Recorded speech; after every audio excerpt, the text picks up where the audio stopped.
Olá pessoal, essa é a quarta e penúltima aula referente ao sistema articular. Nessa aula nós vamos falar das articulações dos membros superiores. Vale lembrar que o material de apoio para esse módulo está lá nas descrições da primeira aula, ou seja, vocês têm acesso aos slides que eu utilizei, que nós estamos utilizando em todas as aulas do sistema articular, bem como um roteiro que pode ajudar a guiar o estudo com os nomes das principais estruturas que vocês precisam, memorizar. Espero que aproveitem a aula.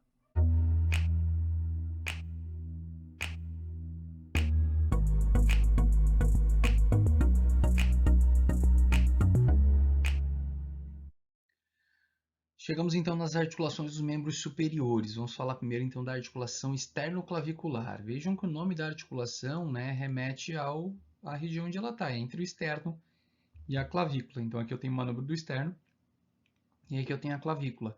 A articulação externo-clavicular é uma articulação sinovial do tipo celar, como se fosse uma celinha aqui, ó. Mas na verdade ela age muito mais como uma articulação do tipo esferoide, mas a classificação é do tipo celar.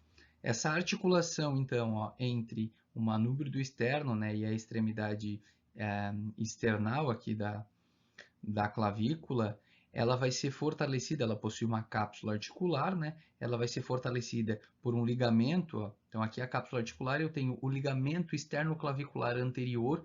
Mas eu não vejo ele aqui, porque ele está na própria cápsula, ele está fundido a cápsula. E posteriormente, lá atrás, lá por dentro, também tem um ligamento de mesmo nome, chamado de ligamento externo-clavicular, só que aí seria posterior. Essa articulação ela vai ser fortalecida também por um ligamento que sai, ó, de uma clavícula, tá inserido lá na clavícula, se insere no manúbrio do externo, aqui na incisura jugular, na fúrcula external, e vai até a clavícula do lado oposto. É o ligamento interclavicular, ele ajuda a dar estabilidade para essa articulação. Essa articulação, ó, ela ainda é fortalecida ou ela ainda é limitada, por um ligamento chamado de ligamento costoclavicular, ó, aquele ligamento que se insere na primeira cartilagem costal, na primeira costela e lá naquela impressão que vimos na clavícula, lá na anatomia dos ossos, que era a impressão do ligamento costoclavicular. Ele limita aqui a elevação da clavícula e, consequentemente, limita aqui o movimento que ocorre nessa articulação. Bom, é uma articulação, essa articulação, na verdade, é a única articulação entre o membro superior e o esqueleto axial, ou seja, o apendicular, superior, e o axial. Então, ela é uma articulação que tem que ser bastante fortalecida. E por esse motivo nós contamos com um disco aqui, ó, chamado de disco articular, Eu tenho um espaço aqui, mas eu tenho um disco que suaviza, Esses discos servem como uma espécie de amortecedores, de coxins, porque eu tenho a cartilagem articular aqui, eu tenho o líquido sinovial, eu tenho a outra cartilagem articular, na outra face articular, o líquido sinovial, só que entre eles eu tenho um disco, que é o disco articular. Essa é uma articulação bastante forte e difícil de ser luxada. A luxação dessa articulação ela é bem incomum. Já a fratura da clavícula, conforme eu falei lá no sistema esquelético, ela é bem mais comum, do que essa luxação. Então, luxar aqui é difícil. É uma articulação bem palpável, Se vocês encontrarem aqui o manúbrio do externo, forem subindo, para a incisura jugular, aqui ó, a fúrcula external, se vocês seguirem lateralmente, vocês conseguem palpar essa articulação com certa facilidade. Bom, chegamos então na articulação acromioclavicular. Essa articulação acromioclavicular ela é uma articulação sinovial do tipo plano, ó, que se estabelece entre a porção, ou a extremidade acromial da clavícula e o acrômio da escápula. Ó, ela é uma articulação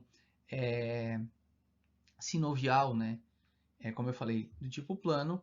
Ela possui uma cápsula articular. Essa cápsula articular, ela possui também um ligamento capsular, chamado de ligamento acromioclavicular, ou seja, o ligamento tem o mesmo nome da articulação, e ela conta com uma espécie de disco, na verdade, cuneiforme. É como se fosse um semidisco localizado aqui entre as faces articulares, não é um disco completo.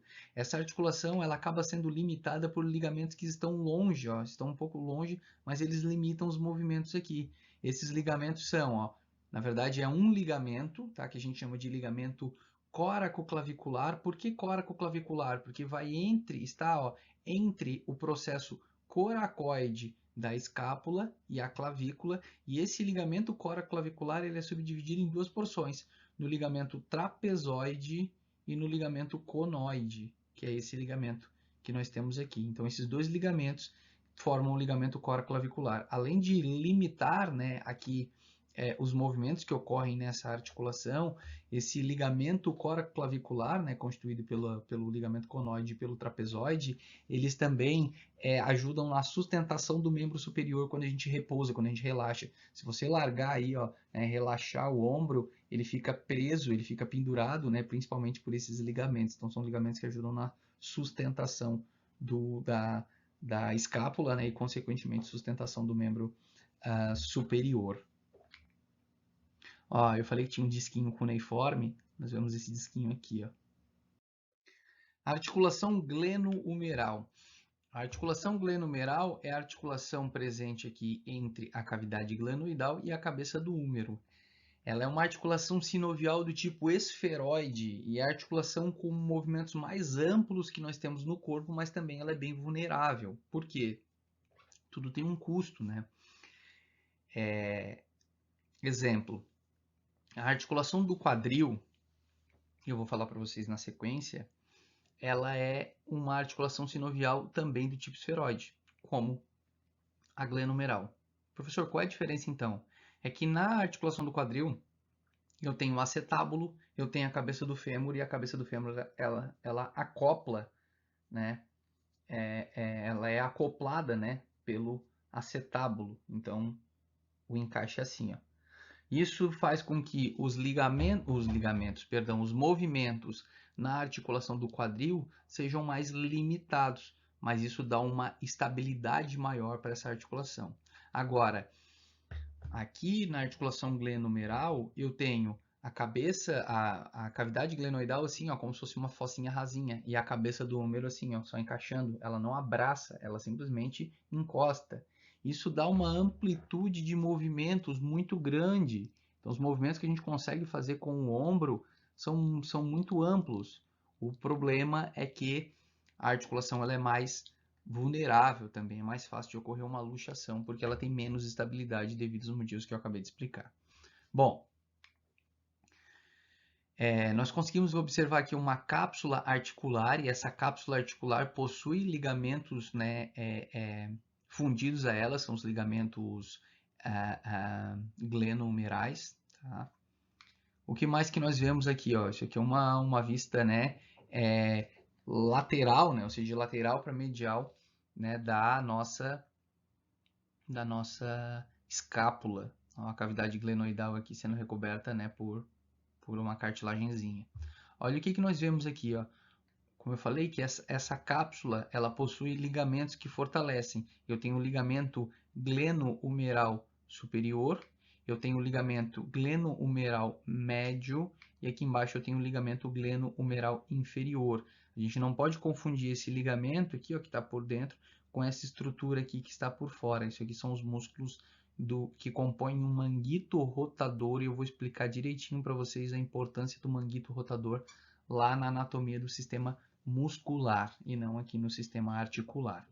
Bom, o que mais eu vejo aqui? Ó, existe um ligamento que sai aqui do processo coracoide e vai até o húmero, né, ajudando a dar sustentação para essa articulação. Inclusive, quando a gente relaxa, né, eu falei para vocês que o membro fica preso sobre a escápula, esse ligamento ele prende, né, ele ajuda a estabilizar, assim como a cápsula e os outros ligamentos, a escápula ao húmero. Então, ligamento coraco-humeral. Notem que o nome desses ligamentos normalmente vem, né, das suas inserções, né, ou seja, se insere aqui, né, no processo coracoide e no húmero, por isso coraco-humeral.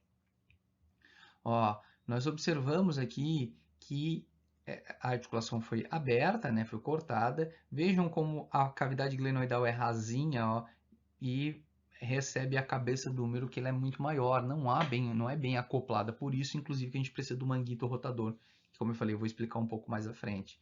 Mas vejam só a importância desse conhecimento. Eu já vou falar agora do manguito rotador, que vai ficar mais fácil da gente entender. Manguito rotador nada mais é do que um grupo muscular constituído por 4 músculos que ajudam a dar estabilidade para essa articulação. Inclusive, eu consigo ver os tendões deles aqui, ó. Posteriormente, eu tenho 2 músculos, que é o músculo, na verdade, posteriormente e superiormente, né? Superiormente, lá na região posterior e superior, eu tenho o músculo supraespinal, que seria esse tendão aqui, o músculo estaria aqui em cima, dá estabilidade para a articulação superiormente. Posteriormente, eu tenho o músculo infraespinal e o músculo redondo menor, que dão essa estabilidade posteriormente, porque eles estão lá atrás. Anteriormente, eu tenho o músculo subescapular, que estaria aqui, ó, e o tendão dele esse aqui, que dá uma estabilidade anteriormente. Então, vejam, essa articulação ela é fortalecida superiormente pelo supraespinal, posteriormente pelo infraespinal, não se preocupem com esses músculos, eu vou falar lá em sistema muscular, pelo infraespinal e pelo redondo menor, e anteriormente pelo subescapular. Bom, então quer dizer que a articulação ela está bem fortalecida? Mais ou menos, tem uma região que eu não tenho músculos e eu não citei, que é a região inferior. Além disso, além de eu não ter músculo, né, fortalecendo essa articulação inferiormente, eu, né, ajudando da estabilidade, eu preciso de uma cápsula frouxa inferiormente. Inclusive, há um pequeno recesso aqui chamado de recesso axilar. Por que que existe esse recesso? Se eu não tivesse uma cápsula frouxa, se eu não tivesse tecido sobrando aqui, eu não ia conseguir fazer a abdução, né? Eu não ia conseguir fazer o movimento que ocorre nessa articulação. Então, para eu fazer essa abdução, eu preciso que tenha tecido sobrando ali. E por esse motivo, então, como eu tenho tecido sobrando, né? E não há um músculo aqui embaixo para ajudar a fortalecer, as luxações do ombro, normalmente elas ocorrem para baixo. Então, quando essa cabeça do húmero aqui ela desarticula, ela vem parar normalmente aqui embaixo. Vocês vão encontrar até na literatura como luxação anterior ou posterior, mas nunca é assim, ó, luxação anterior então é para frente, posterior é lá para trás. Não, é porque aqui vai estar a cabeça longa do tríceps braquial, a cabeça longa se insere aqui no tubérculo infraglenoidal. Então essa luxação, embora sempre para baixo, ou ela fica posterior em relação à cabeça, né? A cabeça do húmero fica posterior em relação à cabeça longa do tríceps braquial, e aí eu chamo de luxação posterior, ou fica anterior, né, na frente da cabeça longa do tríceps braquial, eu digo que a luxação é anterior, mas a luxação é sempre para baixo, é sempre inferior. Bom, o tendão, né, da cabeça longa do bíceps braquial, eu vou falar disso para vocês lá no sistema muscular, ele passa lá naquele sulco intertubercular do húmero, ó, e se insere lá no tubérculo supraglenoidal, conforme a gente vê aqui, ó. Esse aqui é o tendão da cabeça longa do bíceps braquial.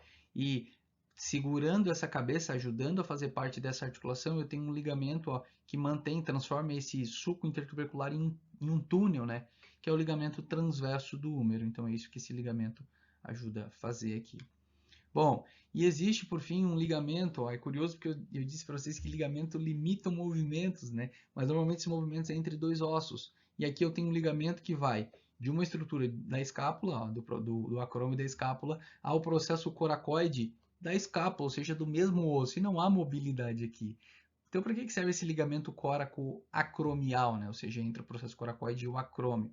Esse ligamento ele ajuda a formar um arco chamado, ó, eu tenho uma parte óssea e uma parte ligamentar, chamado de arco coraco-acromial. Esse arco aqui, né, que é constituído pelo ligamento e pelos ossos, eles ajudam a limitar, né, um movimento de abdução do braço. Então, eu abduzo aqui o braço de um ponto que não vai mais. E por que isso é importante, né? É porque eu vou ter que fazer uma rotação superior, né, para continuar o movimento de abdução. Isso eu vou explicar melhor lá no Simplificando a Anatomia Topográfica, né? Não tenho condição de falar de tudo aqui. Mas ele ajuda a limitar também o seguinte, ó. Se eu estou apoiado sobre uma mesa e quero relaxar, tá? A cabeça do húmero sobe, ó, encosta. É claro que existem estruturas aqui no meio do caminho, né? Mas essa estrutura encosta aqui, ó, e eu consigo repousar, relaxar a musculatura. Então, esse arco acaba limitando a elevação do húmero, né, em relação a escápula estar parada, né, porque a gente acaba fixando a escápula para conseguir relaxar essa musculatura, né, se apoiar sobre algo. É muito difícil ocorrer a ruptura desse ligamento coracoacromial, né, tampouco a fratura, né, ou seja, o comprometimento desse arco que nós formamos aqui, ele é muito raro de acontecer. A articulação do cotovelo. Bom, Nós vamos falar articulação. No cotovelo nós temos duas articulações. A primeira que eu falo é entre o húmero e a una, que então a articulação que a gente conhece como a articulação do cotovelo propriamente dita, né? Então o que eu vejo aqui, ó? Eu tenho uma articulação sinovial, estou falando de húmero e de una. Vamos deixar o rádio por enquanto de fora. Uma articulação sinovial do tipo gínglimo, do tipo dobradiça, né? Então eu vou fazer flexão e extensão aqui de cotovelo. E essa articulação ela conta com uma cápsula articular, ela vai contar com um ligamento que vem aqui do epicôndilo lateral do húmero e se insere em um outro ligamento que forma um anel ao redor da cabeça do rádio, um ligamento que sai aqui da una, envolve a cabeça do rádio e se insere novamente na una, chamado de ligamento anular do rádio. Esse ligamento que sai então do epicôndilo lateral do húmero e vai até o ligamento anular do rádio, a gente chama de ligamento colateral radial. Então tá aqui, ó, ligamento anular do rádio, né, recebendo o ligamento colateral radial. Esse ligamento anular do rádio, ele sai aqui, né, ele sai da una, ou seja, ele está inserido na una, ele dá a volta, como eu falei, e se insere na una novamente. E aqui, ó, do epicôndilo medial, eu encontro o ligamento colateral unar. Inclusive, esse ligamento colateral unar, ele tem 3 porções, né, mas não vem ao caso a gente estar falando de cada uma das porções, porque não é algo que tenha lá sua relevância, a não ser que você seja um ortopedista, né, que trabalhe, né, opere cotovelo, caso contrário não tem tanta relevância essa informação. Aqui eu mostro para vocês novamente essa cápsula articular e vale lembrar que essa articulação, como eu falei, ela permite aí um movimento de flexão e de extensão, né, do cotovelo. Vale lembrar ainda que existe aqui atrás uma bolsa sinovial, lembram do conceito lá de bolsa, né? Tem membrana sinovial, está fora da articulação, e essa bolsa ela possui uma quantidade de líquido sinovial, ela fica aqui no cotovelo, né, bem na região do olecrano aqui, é chamada de bolsa olecraniana, e ela pode aumentar, né, em processos inflamatórios aumentar de volume, né, eu posso ter bursite nessa região também. Ligamento anular do rádio, como eu já mostrei lá para vocês anteriormente, e aqui, né, nós temos o ligamento colateral unar, conforme eu já tinha falado, né, aqui eu vejo ele novamente. Aqui a articulação aberta, né? Notem que tem um coxinha de pouso pequenininho aqui, mas olha, o que eu vejo aqui? A membrana sinovial por dentro, né? Produzindo líquido sinovial. Olha as faces articulares como estão recobertas, né? Por cartilagem articular. Você vai dizer, professor, por que não citou o rádio? Por que é a articulação húmero-unar? Porque, na verdade, quem se articula com o húmero é a una. O rádio só encosta aqui. O rádio só faz... É só uma face. Mas ele não... O rádio se articula com a una. E a una se articula com o húmero. Eu vou explicar para vocês melhor na próxima articulação. Bom, agora sim. A articulação radioulnar proximal e distal. A articulação radioulnar proximal e distal, elas são articulações sinoviais, né, trocoides. E o que eu vejo aqui, ó, é a articulação entre o rádio e a una, né? Eu tenho aqui o ligamento anular do rádio, que vai estar fazendo, né, a comunicação, e essa articulação, tá, ela vai permitir o quê? Um movimento, ó, de supinação e pronação. Notem que o movimento ocorre no antebraço, porque eu giro a una, ou melhor, eu giro, desculpa, a una fica parada, eu giro o rádio sobre a una. Só que, consequentemente, a ação final acaba sendo na mão, e eu vou explicar o porquê. Então, ligamento anular do rádio aqui, né, na articulação radioulnar proximal, ó, tá aqui, né? E aqui eu tenho uma articulação radioulnar distal, que eu consigo apresentar aqui para vocês, ó. Aqui está a articulação radioulnar distal. Aqui, essa posição está supinada, ó. Para vocês não esquecerem mais supinação e pronação, pense que supinar vem de suplicar, de pedir. E quando eu suplico, quando eu peço assim, né? A gente não pede nada dessa forma. Então, ó, supinar vem de suplicar. O contrário é pronar. Então, supinado, pronado. Certo? Bom, e notem que, ó, supinado, olha a posição do rádio em relação à una. Pronado, olha como a una continua igual, foi o rádio que girou. O que eu apresento aqui para vocês? Eu tenho um ligamento radioulnar palmar, aqui na região anterior, essa aqui é a região anterior, né? E eu tenho aqui um ligamento radioulnar dorsal, formando essa articulação. Né? E, enfim, aqui dentro eu vou ter tudo que uma articulação sinovial tem que ter, né? Assim como aqui também. Para a gente finalizar aqui esse slide, mas uma informação bem relevante, as criancinhas não possuem o ligamento anular do rádio bem desenvolvido, né? Assim como vários outros ligamentos. Isso vai acontecendo conforme a gente vai crescendo. E aí tem que tomar cuidado, porque muitas vezes quando se pega a criancinha aqui, ó, a gente pega o bebezinho, nem sempre bebezinho, às vezes criancinha de 2, 3, 4 anos, tá? Pega aqui, ó, pelas mãos e ergue ela assim, ó. Ela pode. Isso acontece muito quando às vezes a mãe vai colocar, ou o pai, né, vai colocar o bebê, ou o bebê, a criança, num ônibus, por exemplo, né, que para subir a escadinha do ônibus, pega assim pela mão, ó, né, e eleva assim para colocar em cima de algum local, né, que seja mais elevado. O que que acontece? Essa essa tração que se faz aqui no antebraço, muitas vezes acaba rompendo o ligamento anular do rádio e acaba luxando, acaba desencaixando essa cabeça do rádio, né? E aí o que acontece? Tem que colocar direitinho no lugar novamente, porque senão isso aqui vai causar dor, né, na criança e senão esse membro superior vai se desenvolver com deformidade. Recolocando direitinho no local, né, rearticulando a articulação, normalmente esse ligamento ele cicatriza bem, ele se funde e fica tudo certo. Mas tem que tomar cuidado. Então, às vezes, se você vê que tá a criancinha que está lá não movimenta muito um braço, não quer pegar algum objeto, que às vezes eles não falam, né, tem que dar uma olhada, né, tem que dar uma avaliada para ver se não ocorreu uma luxação, porque isso aqui não é tão incomum. Espero que a aula tenha sido proveitosa. Nos vemos na próxima.